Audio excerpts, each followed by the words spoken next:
ধেমাজি জিলাখন হ'ল নদীমাতৃক জিলা।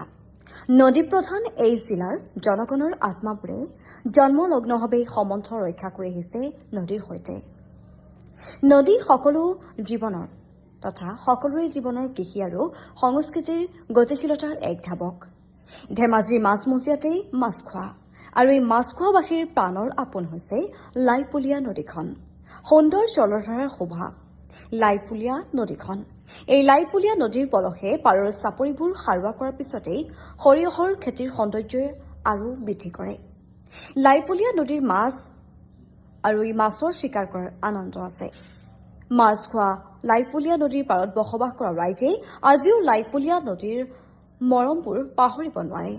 মাজে মাজে খেতিয়কসকলেই নিজেই মাছ ধৰাৰ আনন্দ লাভ কৰিবলৈও সুযোগ পায়। মাছখোৱা বৰবাম গোহাঁই গাঁৱৰ মনোৰম জীৱনধাৰাৰ এই ছবিখন আজি ৰাজ্যলৈ উপহাৰ দিলো। আপোনাৰ ঘৰ ক'ত? গোহাঁই গাঁৱতে। এতিয়া আপোনালোকক এটা কথা সুধিবলৈ বিচাৰিছোঁ যে লাইপুলীয়া নদীৰ পাৰত আপোনালোক বাস কৰে। লাইপুলীয়া প্ৰচুৰ্য মাছ সম্পদ আছিলে, এতিয়া আজিকালি নাই। এতিয়া আপুনি কেনেধৰণে কি পাইছে কওকচোন। এতিয়াতো কি পাব আৰু মাছ চাছ যিটো নায়েই পাবলৈ, সকলো খেতিটোৱে আছে আৰু। আজিতো মাছলৈ আপুনি আহিছিলে, আহিছিলোঁ কি পালা? অকণমানি বামী পোৱালি এটা পাইছোঁ। কিমান ডাঙৰ? বেছি ডাঙৰ নহয়, এপোৱামান হ'ব। এপোৱামান হ'ব। এই নদীৰ সিপাৰে আপোনালোকৰ আগতে এজন দল কহোৱা আছিলে, এতিয়া কি আছে? নল কহোৱা আছিলে, আজিকালি নাই সেইবোৰ, চব ভাগি ছিগি শেষ আৰু এতিয়া সৰিয়হ খেতি তুলি হ'ল। মাছ কেতিয়াৰ পৰা নাইকিয়া হ'ল? মাছখোৱা লাইপুলীয়া নদীত মাছ কেতিয়াৰ পৰা নোহোৱা? এইটো এতিয়া কি বুলি ক'ব, আজি 5-6 বছৰমান আগৰ পৰা নাইকিয়া হৈছে। এনেই বামী মাছ পায় নে নাপায়? বামী মাছটো তেনেকৈ নাপায়, কেতিয়াবা সৎপৰা ক'ৰবাত। কুঁহি মাছ?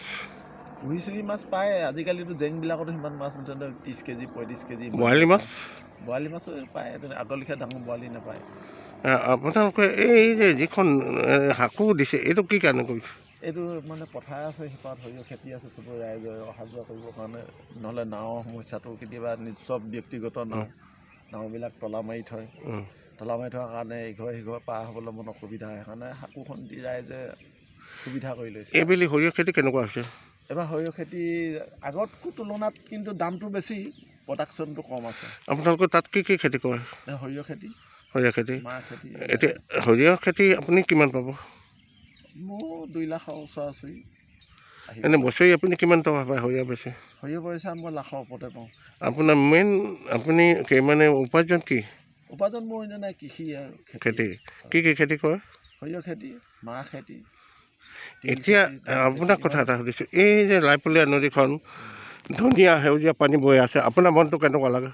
এইটোতো প্ৰাকৃতিক সৌন্দৰ্যটো উপভোগ কৰিবলৈ পালে আমাৰো ভাল। এইটো কি মাছে মাৰিলে? এইটো কুঁহি মাছ। এইটো চাইডে মাৰিছে? কুঁহি মাছে সেইবিলাক, বাট পোৱালি, কুঁহি পোৱালি এনেকুৱাই। আপোনালোকে ডাঙৰ মাছ কিমানলৈকে দেখিছে? ডাঙৰ মাছ এতিয়া জেঙত উঠাইহে দেখিছোঁ, 10 কেজি 11 কেজি ইমানে আৰু, তাতকৈ ডাঙৰ দেখা নাই। আগৰ লেখীয়া ডাঙৰ মাছ দেখা নাই। এতিয়া মাছটো দেখাবলৈ পাৰিবনে? এতিয়া মাছটো ক'ত দেখিব, মাছটো নাই।